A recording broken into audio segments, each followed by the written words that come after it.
Louis, oui.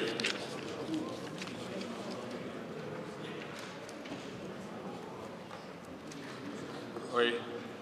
Monsieur le Président, j'interviens parce qu'une fois de plus, dans cette séance de questions au gouvernement, on m'a mis dans une catégorie qui ne correspond pas du tout à l'énoncé que j'ai déposé ce matin, qui était pourtant clair puisque je faisais plus de 5 lignes, où clairement j'ai indiqué que je voulais poser une question sur la situation de Chypre et voir en quoi notre Premier ministre était capable de rassurer les Belges pour leur montrer que cette situation ne pourrait pas se produire chez nous. Donc je vois difficilement ce que ça a à voir avec le contrôle budgétaire. Je vous interromps tout de suite. C'est au président qu'il appartient d'orienter les questions vers les ministres. Oui, c'est le règlement et je l'applique. Mevrouw Pas, voor die vragen aan de eerste.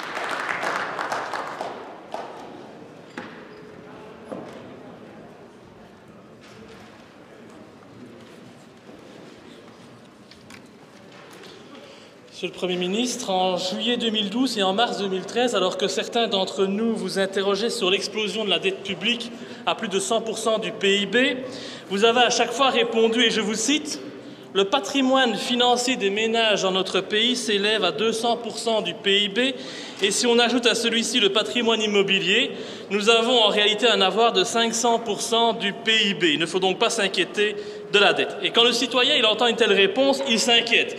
Et c'est normal, surtout quand il voit ce qui s'est passé dernièrement à Chypre, où les technocrates non élus de Bruxelles ont clairement démontré le caractère mafieux et criminel de l'Union européenne, qui aujourd'hui ne se gêne même plus pour spolier des citoyens innocents. Alors quand il entend vos propos, le citoyen se dit que vous vous considérez comme le véritable propriétaire de son argent, de sa maison. Il craint de se réveiller un matin et de voir que sa banque est fermée, que son épargne a été taxée à 30% et qu'il ne peut plus, comme c'est le cas à Chypre, effectuer des retraites de plus de 300 €. Hier, c'était son argent, aujourd'hui, c'est celui des dirigeants. Et donc, au vu de vos propos, qu'est-ce qui peut empêcher les Belges de penser que Chypre n'est qu'une zone d'expérimentation et qu'ils échapperont à la spoliation que subissent les Chypriotes? Rien. Le Belge ne fait plus confiance ni à ses dirigeants politiques, ni à ses banques, et encore moins aux technocrates de l'Europe et du FMI qui, chaque jour, depuis que nous sommes empêtrés dans la crise que vous avez créée, réduisent impunément nos droits et nos libertés, allant même à présent jusqu'à nous voler. Alors pouvez-vous jurer solennellement aux Belges que leur patrimoine est protégé? Pouvez-vous prendre l'engagement de ne jamais reproduire en Belgique le drame chypriote? Et enfin, le FMI fait de nouveau des pressions sur la Belgique pour qu'elle réduise ses dépenses, ses aides à la population. Et comme toujours, vous risquez de vous soumettre à cet organisme mafieux antidémocratique.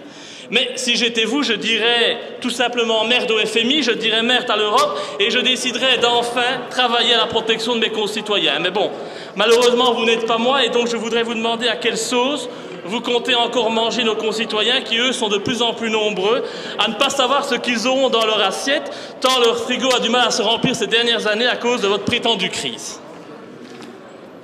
Merci beaucoup. Je ne suis pas sûr qu'on va laisser certains termes dans le compte rendu. Meneer Van Eyck. Dank u wel, meneer de voorzitter. Monsieur le Premier ministre.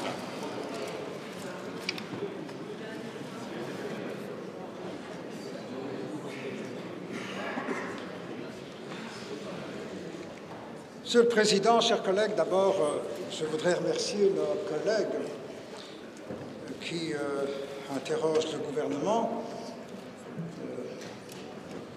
Je sais qu'on n'interroge pas le gouvernement sur ses intentions, mais qu'en général, on lui prête de mauvaises intentions, ce qui, dans notre cas, est juste le contraire. Nous sommes remplis de bonnes intentions. Deux, je voudrais remercier M. Gilles Quinet d'avoir fait mon agenda. Heureusement qu'il ne connaît pas toute ma vie. Ce serait quand même un peu dommage qu'on aille ici à la tribune de cette honorable assemblée dérouler comme ça l'ensemble des heures d'occupation de l'une ou l'autre personne. Mais je suis à votre entière disposition, comme vient de le dire le Président, le 10 avril à 10 heures. Pour ce qui concerne M. Louis, que dire?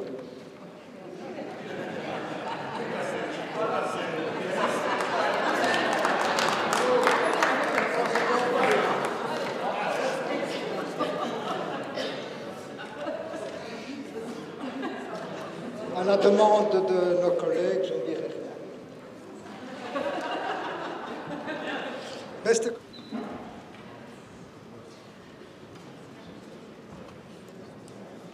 Monsieur le Premier ministre, ma question était simple. Je vous avais demandé de jurer solennellement que vous n'alliez pas toucher au patrimoine des Belges et tout ce que ça vous inspire, c'est le sourire et la moquerie. Ça en dit long sur vos intentions.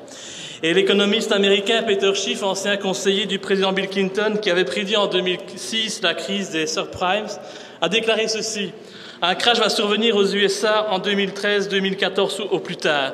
Cet effondrement va faire passer celui de 2008 pour une balade dans un parc. Alors, compte tenu de votre légèreté, compte tenu de toutes ces raisons, et parce que ça fait longtemps que je ne vous crois plus et que je ne vous fais plus confiance, je ne peux que conseiller à nos compatriotes de rester informés, d'être vigilants et de surtout sortir leur argent des banques avant qu'il ne soit trop tard. Les personnes sensées ont compris aujourd'hui qu'il fallait sortir de l'Europe, sortir de l'euro pour récupérer l'institution garante de notre démocratie. Et j'insiste là-dessus, une banque nationale qui prête à un taux nul. En bref, une banque qui ne vole pas son peuple. Meneer Van Eyck.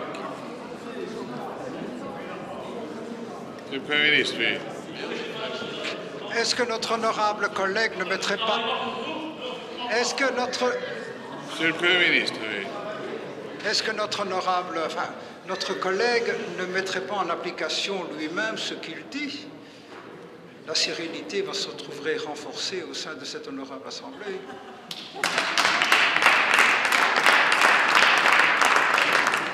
Meneer Van Eyck. Dank u wel, meneer de voorzitter. Meneer de premier, wat ik